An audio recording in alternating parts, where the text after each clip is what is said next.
નમસ્કાર, આપની સાથે હું છું પાયલ અને હોળી ધૂળેટીની તમને ખૂબ ખૂબ શુભેચ્છાઓ। અને કલર્સ બહુ જ બદલાઈ રહ્યા છે, એટલે વાતાવરણના કલર્સ પણ બદલાઈ રહ્યા છે। હવામાન વિભાગની વાત કરવી છે, કેવી ગરમી પડવાની છે, કેટલી ગરમી પડવાની છે।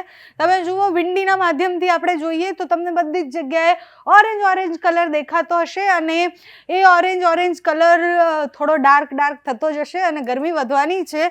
સાથે જ હોળી પછી પ્રિડિક્શન છે એ બહુ અલગ થતા હોય છે, એટલે હોળી પ્રગટાવવામાં આવે એના પછી એ પ્રમાણે ઋતુનો બદલાવ આવતો હોય છે અને એ પ્રમાણે પ્રિડિક્શન થતા હોય છે। અત્યારે જોઈએ તો ગરમીથી થોડીક રાહત થવાની છે, કારણ કે આપણે જે વાત કરતા હતા કે 45 ડિગ્રીને પાર તાપમાન પહોંચવાનું છે, એ ધીરે ધીરે હવે થોડું નોર્મલ થઈ ગયું છે। 37 ડિગ્રી સુધી પહોંચ્યું છે। ધીરે ધીરે હજુ પણ ગરમી ઓછી થઈ જશે। હીટવેવની જે વાત કરતા હતા, એ હીટવેવ ધીરે ધીરે એવું કહેવાય કે પૂરો થવા આવ્યો છે। એના પછી થોડી ઠંડક થશે, સામાન્ય ગરમી રહેશે, પવન નહીં ફૂંકાય ગરમ, લૂ નથી લાગવાની।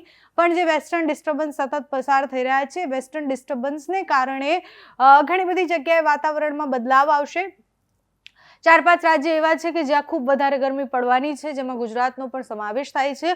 ગુજરાતમાં ઓલરેડી ગરમીની શરૂઆત થઈ ગઈ છે। 16 તારીખ સુધી સામાન્ય તાપમાન રહેવાનું છે।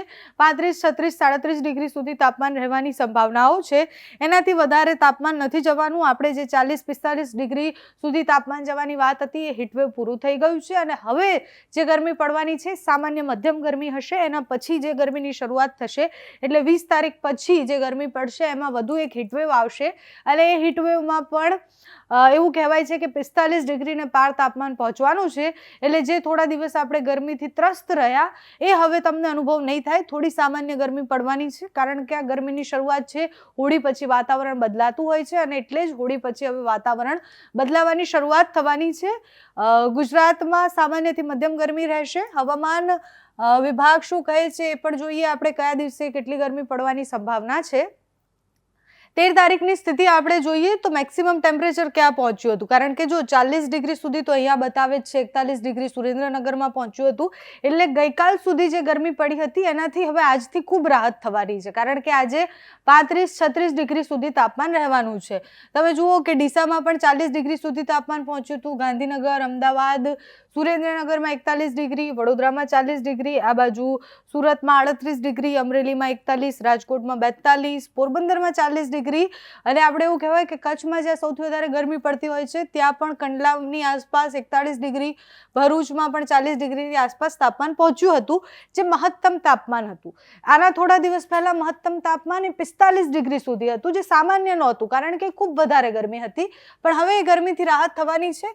વેસ્ટર્ન ડિસ્ટર્બન્સની આપણે જે વાત કરતા હતા, એ વેસ્ટર્ન ડિસ્ટર્બન્સની પણ વાત કરીએ તો તમે જુઓ કે સેટેલાઇટ મેપથી અહીંયા ઉપરના જેટલા પણ પ્રદેશો છે, ત્યાં બધી જ જગ્યાએ જમ્મુ કાશ્મીરવાળા પ્રદેશોમાં હિમવર્ષા થવાની છે। હિમવર્ષાની શરૂઆત થઈ ગઈ છે। વેસ્ટર્ન ડિસ્ટર્બન્સ સતત ત્યાંથી પસાર થઈ રહ્યા છે અને એના કારણે પણ જે પવનની દિશા અને ગતિ છે, એ બદલાવાની છે। એટલે જેમ જેમ પવનની દિશા ગતિ બદલાશે, એમ વાતાવરણમાં વધારે બદલાવ આવશે। સતત બદલાતા વાતાવરણને કારણે ગરમી પણ ઉપર નીચે થવાની છે। હીટવેવ આવવાના છે। ગુજરાત, રાજસ્થાન, મધ્યપ્રદેશ, મહારાષ્ટ્ર જેવા વિસ્તારોમાં બહુ જ અલગ અસર થવાની છે, પણ આટલા રાજ્યોમાં તો ખૂબ વધારે ગરમીની સંભાવના છે। આગળ જતા ગરમી કેવી રહે છે સમય બતાવશે, પણ હવામાન વિભાગ શું કહે છે, હવામાન નિષ્ણાંત શું કહે છે, કયા વિસ્તારમાં કેટલી વધારે ગરમી પડવાની છે, એ આગાહી કરતા શું કહ્યું છે, તે બધું જ જુઓ।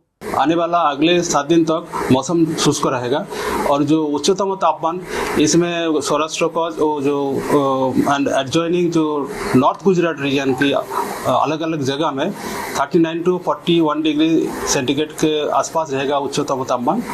और इसी के कारण राज्यों में आपका जो हीट वेव का कंडीशन रह सकता है। इसमें हमारा सौराष्ट्र कच्छ में 3 डिस्ट्रिक्ट आ रहा है। इसमें आपका कच्छ आ रहा है, राजकोट और पोरबंदर के लिए दिया गया है, T1 के लिए, मतलब 13 तारीख के लिए। और जो गुजरात रीजन में साबरकांठा में दिया गया है heat wave warning, yellow warning के साथ। और हमारा जो तटीय क्षेत्र है, उत्तर और दक्षिण जो गुजरात की तटीय क्षेत्र है, इसमें हॉट एंड ह्यूमिड कंडीशन की, डिस्कम्फर्ट कंडीशन की पूर्वानुमान दिया गया है।